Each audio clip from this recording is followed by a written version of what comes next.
Welcome back to How to Craft Fair.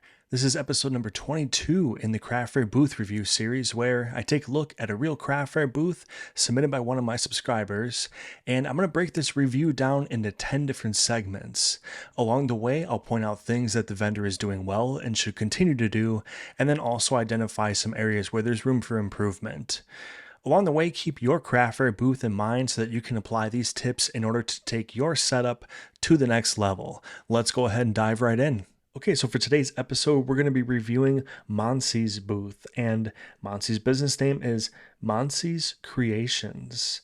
And the booth is going to consist of handmade jewelry. So there's a couple of different kinds of jewelry at the booth, all handmade, and that'll be fun to look at. Monsy's based out of Virginia, so another exciting element of the review, we get to check off another state. Again, East Coast, absolutely rocking it. So that's cool. And another fun fact, Monsy is 9 years old. So we haven't seen anything like this before on the channel. Very, very cool. Her jewelry making journey began when she was just 3 years old. And these photos are going to be from when she was participating in a children's business fair. So this is really cool. I haven't heard of this at least too often. You know, we know that it exists, but it would be awfully nice if more communities participated in stuff like this, because to see, you know, these young entrepreneurs getting excited about their business and their handmade works, there's nothing better than that, you know. So very, very cool. I'm honored to do the review and excited, and you know, viewers, I hope you're excited too. So let's go ahead and dive in. All right, so here is the first look at the booth. I picked out 4 photos for this review, and we're going to be able to see some different angles, but I like this one because it's kind of just encompassing the entire booth, and we're looking at it straight on the way that most people would as they're kind of walking by or approaching the booth. So this is a nice place for us to start. And let's go ahead and dive into displays. All right, so if we're working from left to right, we're going to see a couple of picture frames that have like a black backing board on it. It might actually be like the original backing board that you would get on a photo frame. And so they've, you know, maybe they've stuck with that, or perhaps it's something that they've kind of inserted in there to have a nice black background. But regardless, it's nice. It's providing some good contrast, of course, with the items themselves and those earring cards. So that looks great. And there's a couple of different types of these picture frames. So over here, we kind of have like that, I think they call it like a gold leaf, right? Like a gold leaf kind of look. And then here we have a white one. No issues with the color difference on these. I think that's perfectly fine. And in fact, they even kind of have it matched up really nice where, you know, you have like these brownish, tannish backing cards against the gold looking frame, and those kind of match up pretty well. And then you have the white on white over here. So that looks cool too. So yeah, really nice job with those. Then in front here, we have the first of quite a few bracelet holders and displays. Okay, so we see our first one here. It's kind of off by itself, all right? And then if we skip over to this side of the booth, we have one that's basically like 3-tiered. So there's 3 levels. And then finally over here, we have 2 more. Okay, so we have basically a total of 6 in various spots in the table. In the middle here, kind of prominently featured in the middle, are the necklaces. And these are really nice pieces. And I really like the placement of these displays because these are your bigger items. Okay, so these are kind of like the items that you're showcasing, and it's nice to have that front and center. So that's a good job of being mindful of putting your, you know, special big items in a really, really obvious spot for people to see them. So great job with that. And then over here in the back, we have kind of like this taller rack, and this has additional bracelets on it. Okay, so there's bracelets below on like the black cylinders, and then they're also hanging above on the hooks. Okay, And then finally, we have this plate down here, or this tray, and this has a few more bracelets. So there's good variety. There's there is cohesiveness with it. I think the flow could be a little bit better. The flow isn't quite perfect, but that's something that we can kind of work on. So basically, what I would recommend is having all like items put together. Okay, so like I mentioned before, we have like this single bracelet display drum over here. Would be kind of nice just to kind of have all the bracelets in one area. Okay, just little minor stuff like that. As far as like the display height, how you have the height staggered, I might do a little bit of switching around on the table. And what I would do is put the higher stuff, anything that's like the tallest, I would put towards the edge of the table and then kind of work your way. I wish this thing kind of painted better. I got to get like a better program to show you guys what I'm trying to draw here. But basically, I would flip flop these two displays. Okay, so that the taller one is on the edge, and then like the shorter one is on the inside. Okay, then maybe same thing over here. I might squeeze this frame right here, so like kind of beside, maybe a little bit behind. Okay, so you can kind of have it like in the background, not quite as prominently featured. And then that way you could have all of these together but more towards the right of the table. The reason why I would suggest this, I call it the canyon effect. Okay, it's because it creates like a little bit of a V, and you get some height on the edges, and then it works its way down in the middle at its lowest point, and then it works its way back up. And then you, as the vendor, you have a really, really nice spot kind of carved out there in the middle where you're very, very easily visible to people that are approaching or want to ask you a question. Whereas here, it's a little bit tricky because you kind of have like some tall stuff mixed into the middle. And, 9 years old, you don't really have all your height yet. So, you're kind of peeking out maybe here. You're maybe peeking out like in this area here.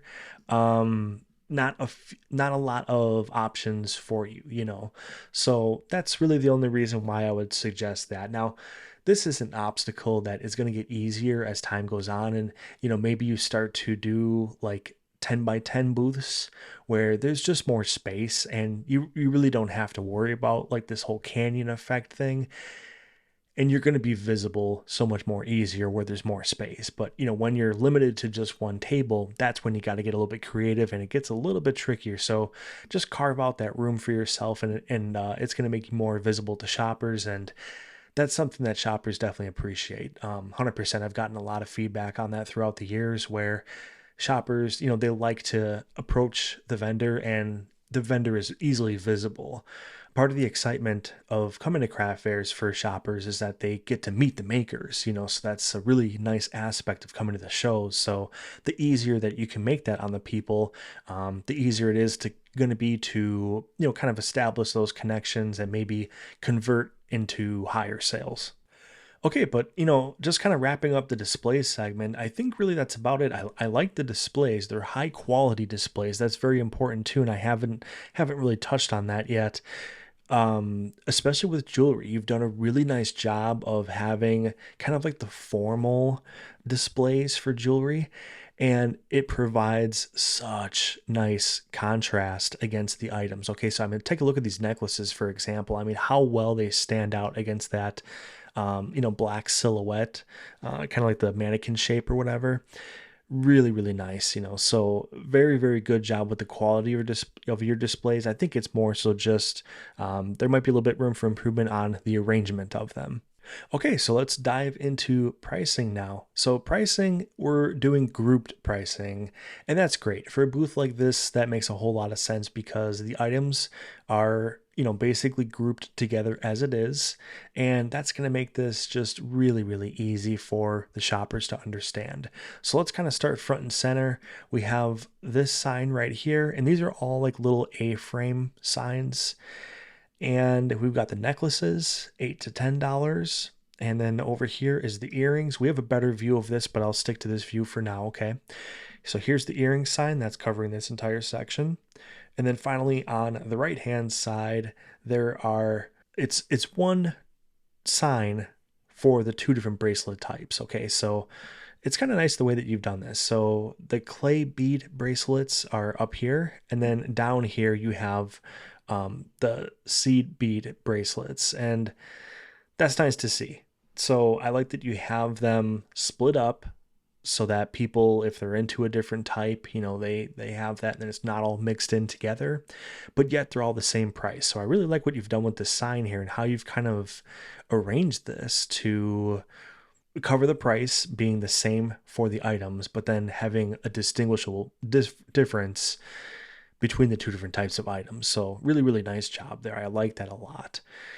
The signs themselves, they're great. I like the size of them. I think they're really, really proportionate to the size of the table and the space that you have.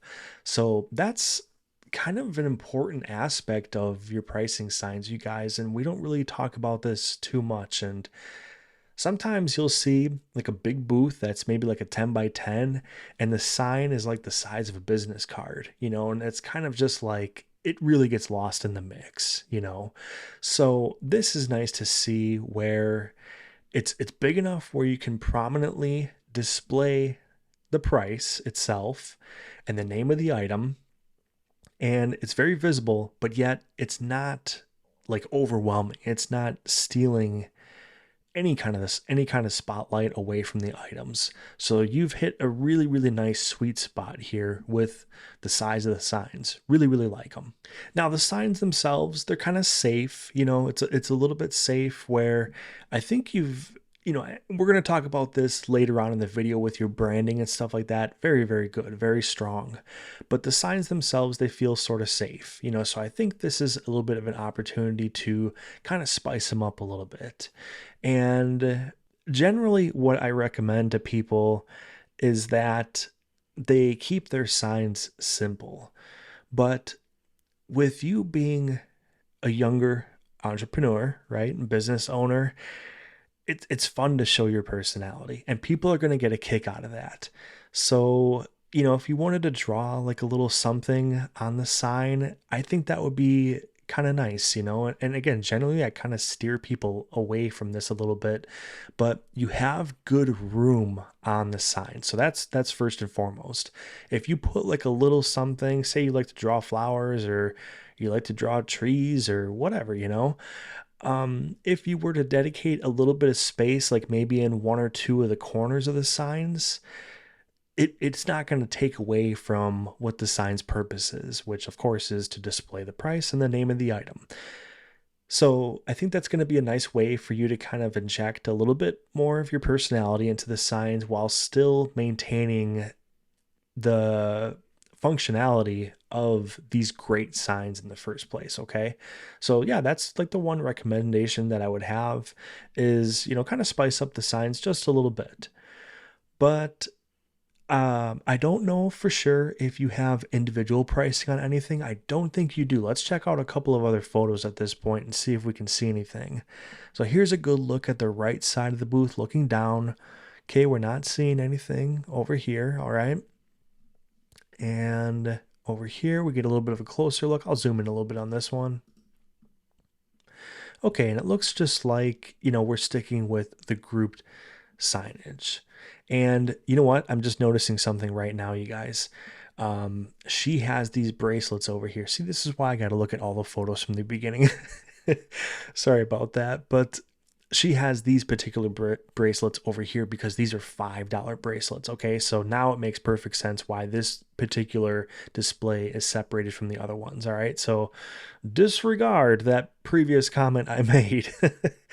But yeah, everything is looking really good. And now taking the way that you've grouped your items into account, the grouped pricing is fantastic. Okay, so nothing is basically separated away from its price. That's one thing you guys always got to remember. Something that's being done really well here, and a good example is that when you go with the grouped pricing, you just have to make absolutely sure that nothing is separated from that pack, and then all of a sudden it's kind of like this thing on its own on an island, and you don't know how much it costs. Okay, so great job keeping everything tight together close to those signs. All right, so wonderful. All right, let's go ahead and dive into signage. Now, we just covered the pricing signage, but there's a little bit more to cover here. So we're going to take a look at the right-hand part of the booth here, and we see a pretty prominent portion of the booth dedicated towards the payment options. Okay, so if there's any kind of critique from me on this particular segment, it's to maybe scale this particular frame back a little bit. Okay, so like these ones are, if I had to guess, maybe about 11 by 17, maybe, I don't know, 11 by 14, somewhere in that area, 12 by 16, something like that. This one is probably about, I don't know, maybe 16 by 16, something like that. And that's kind of a lot, I mean, that's kind of a lot for just a single table. Now, again, if you have like a 10 by 10 booth, no problem. That's fine. Stick that where your checkout area is. Once you get to a 10 by 10 booth, you're probably going to have like a designated area for your checkout that's a little bit separated from, all your other stuff that you have going on. Then that's great. Okay, that's great to have that big and prominent. But when your space is so valuable like it is on a single table like this, I'd probably just pull this back a little bit. Okay, so maybe get a picture frame that's like an 8 by 10. That's a really, really common picture frame size, 8 by 10, and I would just reformat and reprint this out so that it fits that real nice. That's really about all the suggestion I have for your signage. I think for the space that you have, which is very, very limited, it gets really tough. What do I put out there? What do I want to convey to the people? It's really, really tricky the smaller the booth gets. Okay. So great job with the design. I like it, especially right at the top, boom, scan for payment. A lot of times when people see the QR codes, there's a couple of different options of what it could be. It could be a payment QR code, or it could be taking them to social media sites. It could be taking them directly to a website or an Etsy shop. Whole different assortment of things. So I like that you have this right at the top, scan for payment, and then that lets me know right off the bat, boom, okay, these are payments, and you see the logos included. Okay, so really, really good job. Also, the little tidbit in the middle, thanks for your support. I like that a lot. And then you have doubled down on the marketing here, and you have your website, monsyscreations.com. Fantastic. I really like multi-purpose signs because, you're already investing the room on the table in your booth to begin with. So it's like, yeah, you might as well combine stuff if it flows together and it looks good together. So I really, really like this as well. Just to maybe a little bit of a scale back to not only buy yourself more room on the table, but also to make sure that people's focus is on the items more so than the supporting elements like the signage. Okay. But excellent. I really like, what you've done with your layout. I think it's balanced, and that's so, so important with the small booth. It's breathable and it's balanced. Okay, so let's go on to marketing. And marketing is definitely a strength at this booth. Monsy, you're doing a great job here with marketing. So first of all, let's go ahead and talk about the banner. So the banner is front and center. It is very large for the table, but I don't have any kind of critique or criticism or whatever for that, because of the fact that the banner is a solid color, and it's, for lack of a better term, it's quiet, it's calm. Okay. Has the nice big logo on it, the social media logos where you can be found, and then also the web address, okay, which is fantastic to have on the banner, by the way. And then in the logo, I love that you have this handmade with love. Really, really recommend and encourage vendors who make handmade items, put it out there. Just reiterate to people that, hey, this is handmade. I put some time into this. I put my heart into this. That matters. Okay. Again, shoppers get really excited about coming to craft fairs because they get to meet the maker. That's the important word, is the maker. So don't be afraid to put that out there, that your work is handmade. So yeah, getting back to, kind of quote unquote the loudness of the banner, I really like that it's just a solid color. And even though it's big and it takes up the entire width of the entire table, it's not like stealing any thunder from up here. Okay. So great job with that. I like that, the logo is just massive. You can't miss it. You can't miss the business name, but yet it's not taking away from what's up here. Okay. So this is actually not easy for a lot of vendors to accomplish. So this in and of itself is already a nice feat to be proud of. And a lot of times vendors are tempted to be like, okay, I want to be eye catching. I want to catch people's attention and draw them in. So they start kind of getting like a little bit busy and loud with their, again, like, I talked about like the supporting elements. So banners and signage is like a really big part of that. And it's very, very tempting to want to be like, this is going to draw the people in, when in reality, it's all about the items. Okay. So how are you displaying the items that are going to draw people in? And this kind of stuff, like the banner and everything, and the business cards and whatnot, that is basically just like icing on the cake. Okay. It's that little bit extra that helps, but it shouldn't be what pulls people in. This should be what pulls people in. Okay. So again, I want to just kind of give you kudos for this, because this is a really, really nice job of going as big and all out as you can without robbing attention away from what you want people's attention to be on. Okay, now just recapping the marketing, we got the business card holder over here, and that in itself is really cool. Again, it's kind of a double down on your banner. So we have the business logo and then the website, and you even got the contact information on there for the phone number. Okay. So really, really great. That's wonderful. So marketing, I think, again, for the amount of space that you have, it's good. And let's zoom into a couple items here. I'll show you some bonus marketing that's happening. Check out the earring cards. Okay, we got the stamp with the business logo on them in the center, and then down below there's the web address. Okay, so fantastic. This one is set up a little bit differently. It has the handmade with love on it. And then on the back, I'm willing to bet that we've kind of got something like this going on with, the stamped logo. But very cool. I think it's really, really tasteful, very well done, very mature. It just looks like a veteran vendor. Honestly, that's what it looks like. It looks like a veteran vendor put this together. So really, really wonderful. Great job. Okay, and the last thing with the marketing is that I would encourage email signups. Okay, so it is harder with a booth of this size, with a table of this size. It's a lot trickier to dedicate a little bit of space for an email signup sheet.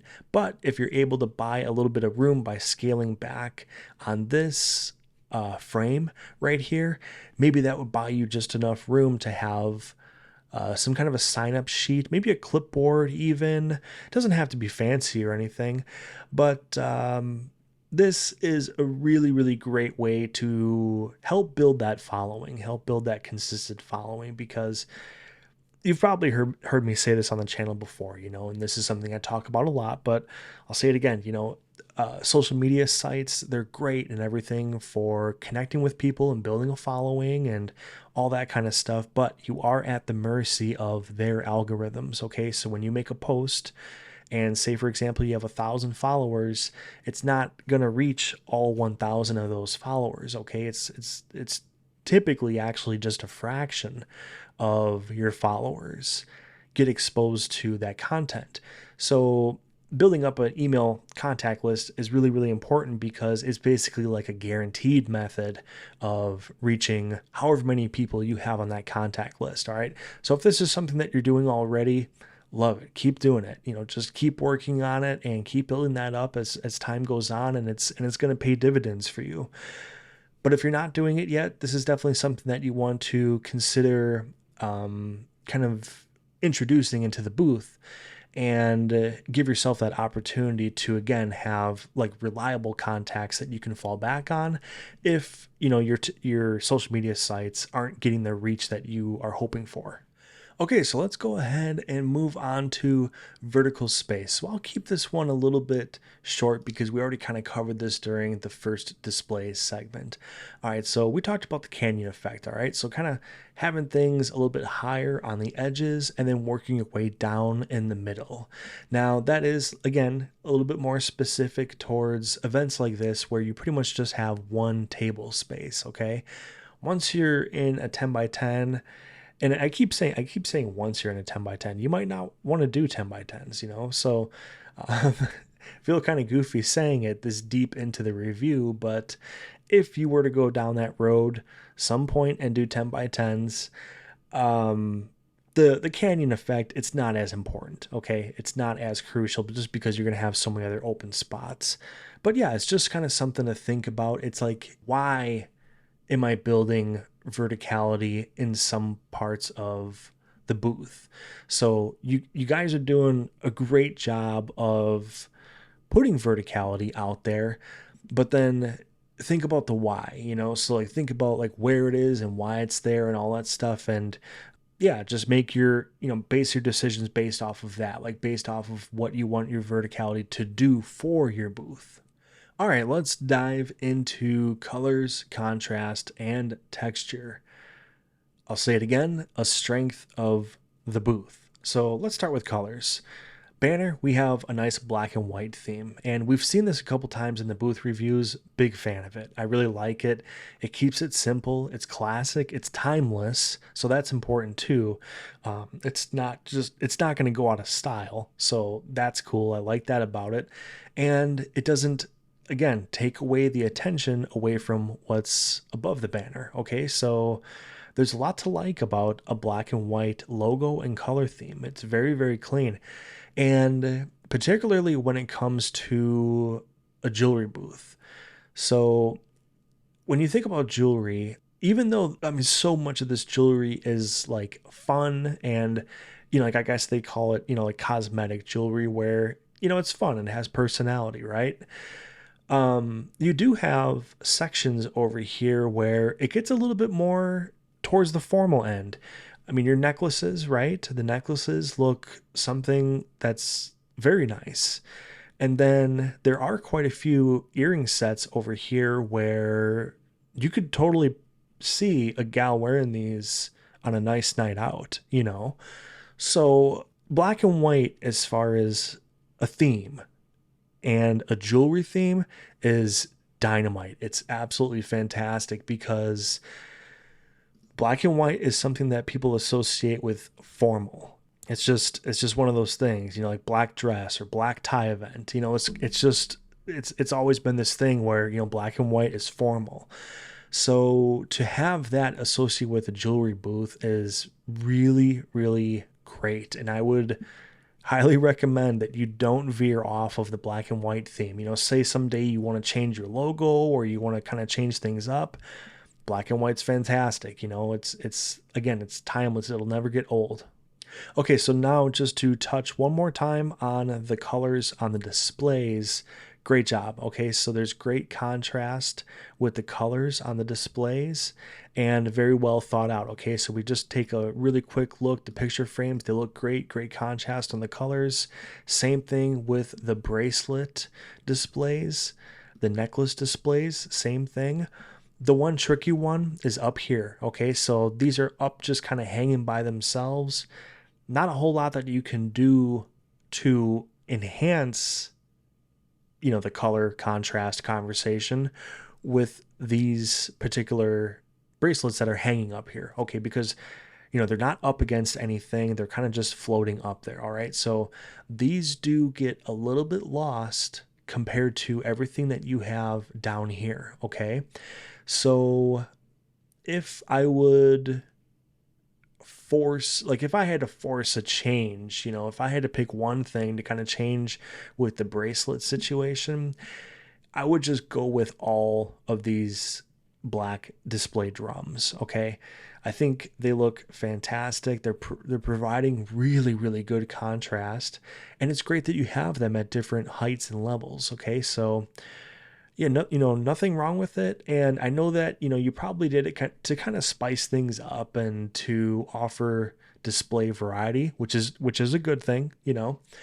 But it should only come when it's not sacrificing the display. Okay, so basically if you're comparing it to what's down here, it is sacrificing a little bit to have these up here and kind of just bunched up together. Okay, so just something to consider. It's not the worst thing in the world by any means. I mean, it's not that it looks terrible, it just doesn't look quite as good as these do.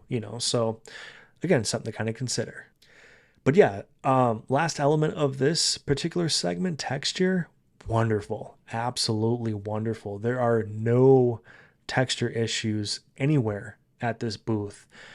Everything is up against a color that is a solid color, first of all. So there's no patterns, there's no checker patterns or flannel patterns or whatever. There's no stripes, no nothing. So everything is up against something that's solid, and that is enabling the items to really stand out. So again, wonderful job with that. Fantastic. All right, so let's dive into strength of theme. And the theme is great. It's very, very obvious what the booth is and what the booth consists of. And it's not necessary to, sometimes I'll tell people, hey, on your banner, you should consider putting what you make on your banner. This particular situation, it's not necessary at all. You don't have to put, handmade jewelry with love. It's like, okay, the entire booth is jewelry. We get it, we don't have to have it on the banner. So yeah, the theme, no problem with it at all. I mean, people are going to look up, walk by, and instantly be able to tell what is going on here. So yeah, honestly, as far as advice that I can offer with this particular segment, I really don't have any. Just, keep doing what you're doing. And as you introduce new items, if you introduce something that maybe it's not strictly jewelry, okay? So maybe you like veer off a little bit. A lot of vendors will actually dive into like stickers and keychains that do jewelry. I don't know why that's like a go-to, but regardless, at some point, if you were to go into something else, just make sure that you're grouping those other items together and continuing the good job that you've done with your pricing signs. Okay, so just make sure that that's all together.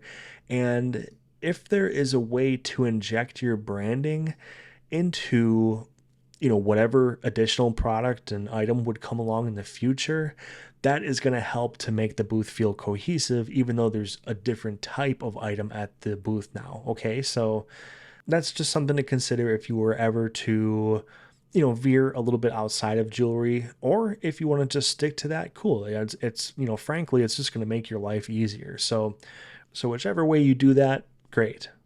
All right, now let's dive into accessibility. And accessibility, again, is very good at the booth. With a table spot, we don't really have to worry about a lot of the stuff that, a vendor with a 10 by 10 booth has to consider. So accessibility, some of the things that we're talking about are tripping hazards, displays. Are displays going to fall over, topple over? So, we're kind of talking about safety hazards. And then another element of accessibility that we're going to talk about is how close does somebody have to get to the booth to access it in order to see what's going on. Okay, so we're kind of like piggybacking off of what we talked about on strength of theme a little bit. So let's hit this portion right away. Accessibility, I think being able to read your table from a distance is good. I think it's very good from top down and from bottom up, either way you look at it, because we talked about the big banner. This is as big as you can go. Okay, so you're basically maxed out on the bottom. Fantastic visibility with this. And then the items themselves, a lot of what I suggest for people to do to make their booth more accessible from a distance, for people to see it from a distance, is to work on your vertical space. Well, you're crushing the vertical space, an aspect of this booth. So really, really good job. People could be, 5, 10, maybe even 15 feet away from this booth, and they're going to be able to tell exactly what is being offered here. So that is fantastic. Now, the other element of accessibility that I kind of mentioned in the beginning is safety hazards. And with this booth, the tablecloth looks really wonderful. Looks to be a stretch tablecloth underneath here because you can kind of see it contoured to the leg of the table. So there's no tripping hazards by the feet. The banner, it's not hanging down on the floor, all right? So nothing that's going to catch on people's shoes. Looks great. Then when we come to the top of the booth, the displays, they're all on nice secure stands. Okay, so we see really nice bases of these displays. All of them actually are of pretty considerable size. Okay, so they look pretty beefy, and it's not something that is pushed beyond what it can handle. Okay, so like this, for example, so we talked about this being like a pretty big frame and probably has some decent weight to it. And you can see that they're using a really nice big easel or prop up, whatever you want to call it, okay? And good job of making sure that that is stable. So yeah, when you look all around the booth, everything looks really, really good. It all looks secure. If somebody were to bump into the table, I wouldn't worry. There's nothing that I'm concerned about as far as accessibility at the booth. Now, one other element of accessibility that I tend to talk about is how close do people want to get to the booth? And that has a lot to do with tidiness and how clean and orderly the booth looks. Really great job. You can see under a lot of these displays and behind a lot of these displays, and there's no snacks. You don't see any kind of drinks and all this stuff out on the table. Really, really nice job. Let's take a look at a different angle here and kind of snoop around a little bit. And yeah, really good. Everything looks fantastic. So this is a really big portion of the booth that is so easy to overlook, is just the general tidiness, not leaving stuff around and making sure that people want to come to the table. All right, so let's dive into general use of space. So pretty good. I think everything that's out on the table is serving a purpose, and that's really important. Sometimes you'll see stuff that is kind of just, I call it fluff. It's just like that extra filler that really isn't necessary, but everything that's out here is serving a great purpose. Hand sanitizer, say what you will about COVID, whatever your position is on it or whatever, always a great idea to have hand sanitizer at the booth, especially with something like this where people are going to be checking out the necklaces, and they're going to be checking out the bracelets, and maybe they'll try some on, they'll check it out in the mirror, and maybe they don't always buy it. Okay, so what happens? The people handle it, and then it goes back onto the display. All right, so in this instance, it's great to have the hand sanitizer right out front. It gives people a sense of comfort. Okay, so again, like I said, no matter what your feeling or position is on COVID or germs or whatever, it seems to be a controversy just to even talk about it these days, but to have that out there, it is going to give a lot of people peace of mind. Okay, and again, we just got done talking about how do I get people to want to approach my booth and interact with me, the vendor, and then my items and all that. This is a really important thing, and again, very, very easy to overlook. So nice job having this out here. So again, I feel like your general use of space is very strong because, for the simple fact that everything that is out here, it's a necessity to your setup, and it's not just wasted space. So again, just very, very good job, and keep doing what you're doing. All right, now finally, let's talk about the eye test. And if you're not familiar or haven't seen too many booth reviews, the eye test is something I refer to as basically the 2 or 3 seconds that a shopper is walking by a booth, and what are you doing as a vendor to get them to stop and check out your items. So the eye test is good. I think a lot of it has to do with the strength of theme, the quality of your items, the appearance of them. Let's zoom in a little bit. Let's check these out a little bit closer. Again, I'm really drawn to the necklaces. They look wonderful, and the prices, honestly, like it's a steal. People, I hope that people are buying from you because you are very, very reasonable with your work, and it just looks great. It's presented very well. You put your heart into it, and you can tell, like, you really can tell, just from looking at it, that you take pride in what you've made, and you're proud to show it off to the world. So really, really enjoy that. That's one of my favorite aspects of the booth, is that it's very, very clear just from looking at it for a little bit that you're very, very happy to be showing your creations to the world. So it's fantastic. Love that. And when we're talking about the eye test, that alone, it's going to get people interested. I mean, this is a great booth, and I'm going to be entirely honest with you. At 9 years old, you have a better booth than a lot of people that are 2, 3, 4, 5 times your age. Okay, so if you're here in the live chat when this video is premiering, I hope that you can see the comments, and the comments that are going to be left on this video, I'm sure, are going to be very positive. And it doesn't have anything to do with people just being surprised that a 9-year-old could do this. It's just that it's good. It's a good booth regardless of the vendor's age. Okay, so I want you to remember that, that you're doing a great job regardless of your age. I mean, you're doing a great job, as a 9-year-old, as, if you were a 39-year-old, whatever. There's a lot of vendors that they don't have setups like this, okay? And they don't have presentations like this. So again, just keep at it, and when you get these little ideas to make, even small improvements here and there, take them on, and never stop brainstorming on your booth, because there's always something to tweak and to adjust. And that's one of the most fun aspects of having a booth, is that it's almost, the booth in itself is almost like a never-ending art project that you get to work on, and you get to kind of change as time goes on. So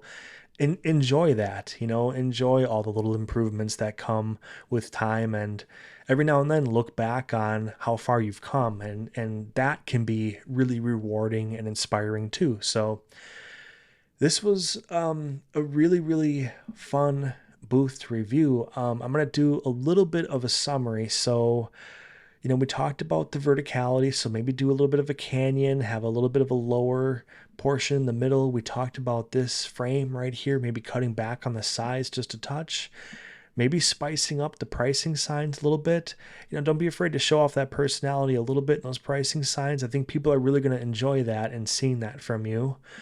Your marketing, tremendous, absolutely wonderful.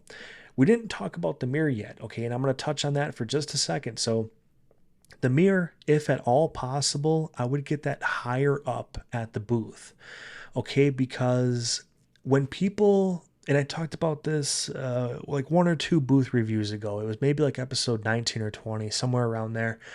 When a mirror is down low and you have to look down,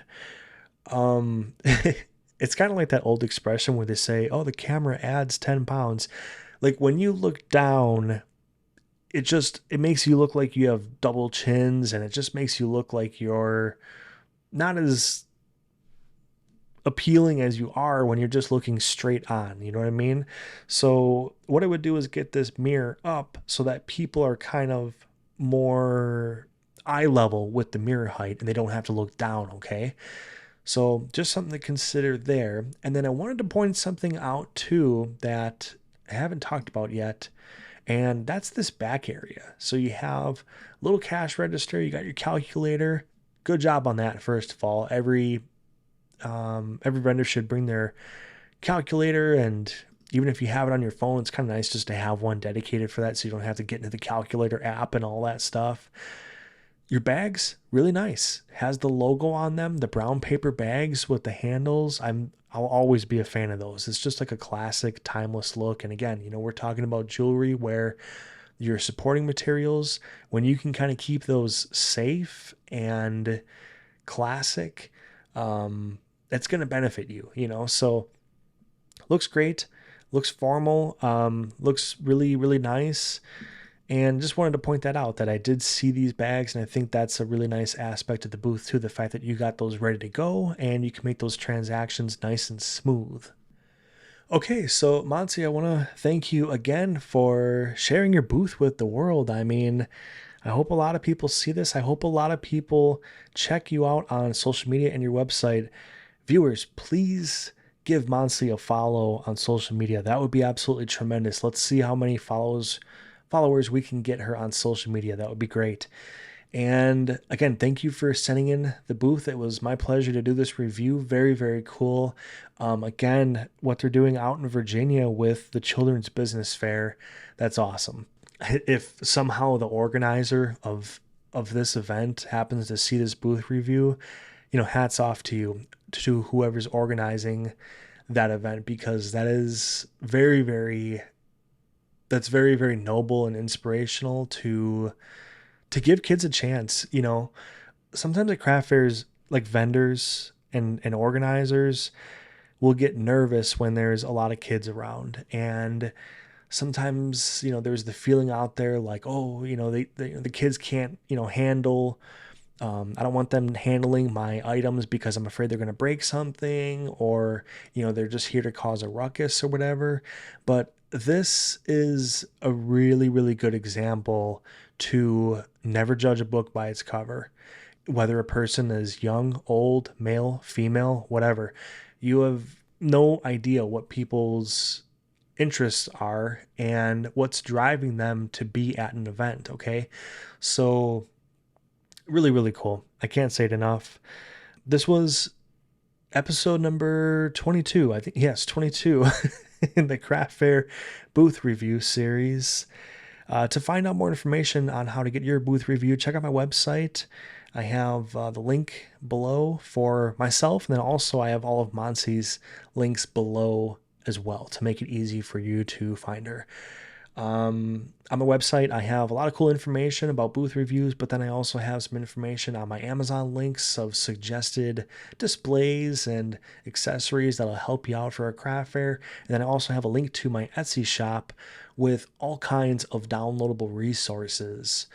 And finally, my last plug here for myself is to consider being a channel member. So all you have to do is hit the join button below, and you're going to get a whole bunch of extra perks that are on top of what I already offer with the channel in itself. Okay, so I have a whole bunch of perks. Check it out. At least take a look at it and see if it's for you.